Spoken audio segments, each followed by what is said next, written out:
Alors, on va parler maintenant de quelque chose de vraiment important pour pouvoir, quelque chose que vous pouvez mettre en application dans la vie de tous les jours d'ailleurs aussi.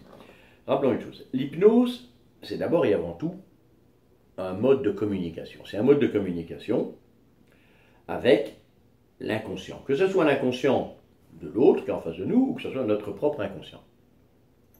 Notre inconscient, il répond à certaines règles. Et notre inconscient, il a surtout une particularité, c'est qu'il est, comment dirait-on, il est très frileux, il est très susceptible, il est peureux. Il a besoin de se sentir protégé, il a besoin de se sentir en sécurité. Base majeure, base essentielle, il faut que l'inconscient de la personne qui va partir en hypnose se sente en sécurité. Un des premiers moyens pour se sentir en sécurité, donc, c'est on doit créer un rapport, on doit créer une forme de synchronisation avec notre interlocuteur. Et je le dis bien, je le répète, que notre interlocuteur soit moi-même ou la personne qui est en face de moi. Bien. Alors, il existe toute une série de critères. Parce qu'il est clair d'une chose. Si mon interlocuteur, par exemple, là, j'ai à côté de moi, qui est en train de faire le film, j'ai mon épouse, Jeanne. Jeanne, elle n'est pas très grande, elle est d'origine asiatique, et je tiens à préciser, c'est mon épouse, donc c'est une femme. Oui, je sais, ça peut surprendre, mais c'est le cas. Donc je peux faire ce que je veux. Je ne serai jamais une femme petite d'origine asiatique. Donc, on va se dire comment faire pour que mon inconscient puisse se synchroniser, pour que son inconscient puisse se synchroniser avec moi. Elle ne peut pas dire je vais lui ressembler. Je ne peux pas dire je vais lui ressembler, parce que lui ressembler, ça va être difficile.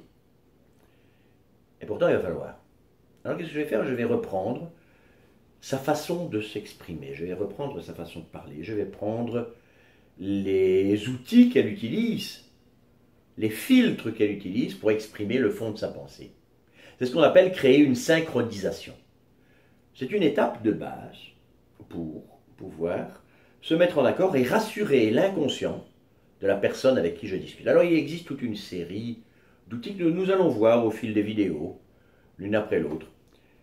Le premier que je vous propose, c'est de repérer quel filtre de perception utilise votre interlocuteur. Les filtres de perception, ce qu'on appelle techniquement des modalités, dans le langage de tous les jours, on appelle ça nos cinq sens. C'est-à-dire vision, audition, le ressenti olfactif, le ressenti kinesthésique, le ressenti gustatif. D'accord? Bien. Et on va les exprimer de toute une série de façons. On va le faire à travers les mots que nous utilisons. Par exemple, je ne sais pas si... Vous voyez ce que je veux dire? Et quand je dis ça, vous sentez que... Vous voyez comment je le sens? Voilà. Quand je dis auditif. Vous voyez ce que je veux dire? Visuel plus auditif. Est-ce que vous ressentez ce que je vois? Est-ce que vous sentez ce que je veux dire? Sentir, c'est kinesthésique, olfactif, parfois gustatif. On va en général se limiter à visuel, auditif, kinesthésique. Visuel, je vois, auditif, j'entends, kinesthésique, je ressens. Kinesthésique externe, je sens le fauteuil en dessous de moi. Kinesthésique interne, je me sens bien. D'accord? Facile. Visuel, je vois ce que vous voulez m'expliquer.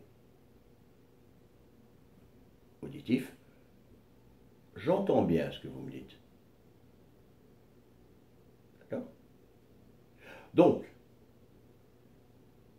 quand la personne qui est en face de moi va s'exprimer, je vais faire un repérage quand elle va m'expliquer pourquoi elle vient me voir, par exemple.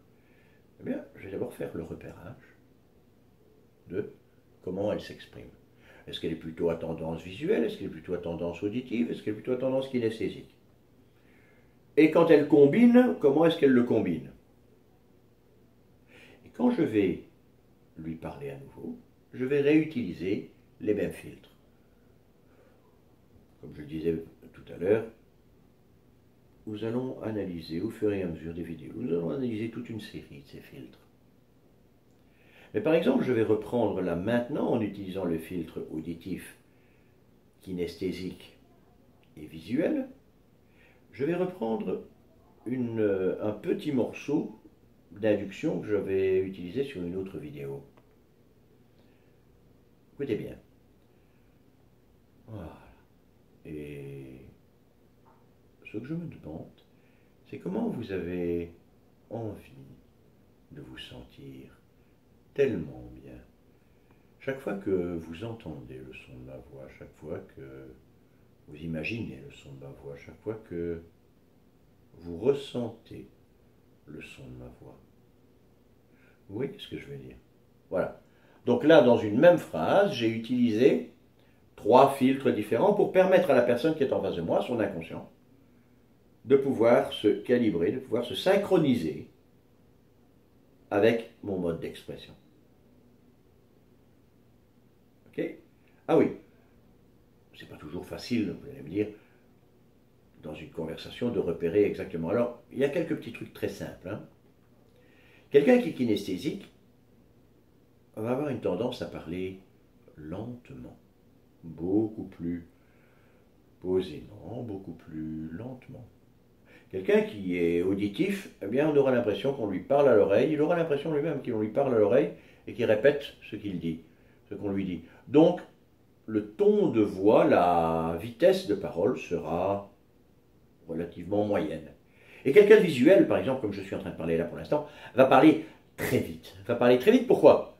Tout simplement parce que l'ensemble des idées qui lui arrivent à l'esprit sont en train de se présenter, même s'il ne s'en rend pas compte, sous forme d'images, et qu'il est en train en permanence de courir derrière ces images pour pouvoir parler avant l'image suivante. Vous voyez? C'est facile. Un autre truc? Demandez à la personne de se rappeler de quelque chose. Le premier geste qu'elle fera, soit elle regarde vers le haut, visuel. Elle regarde sur le côté, auditif. Elle va chercher en bas, kinesthésique. Visuel, elle va chercher dans sa mémoire visuelle, les yeux se tournent vers le haut. La mémoire visuelle est située vers le haut. Auditif, elle écoute du côté de son oreille, comme si on lui parlait à l'oreille. Kinesthésique, elle va chercher des impressions, elle va chercher des ressentis, elle va chercher des émotions. Et pour ça, elle va les laisser remonter en elle. Vous voyez? Simple. Exercice que je vous propose. Repérez si vos interlocuteurs sont kinesthésiques, auditifs, visuels. À bientôt!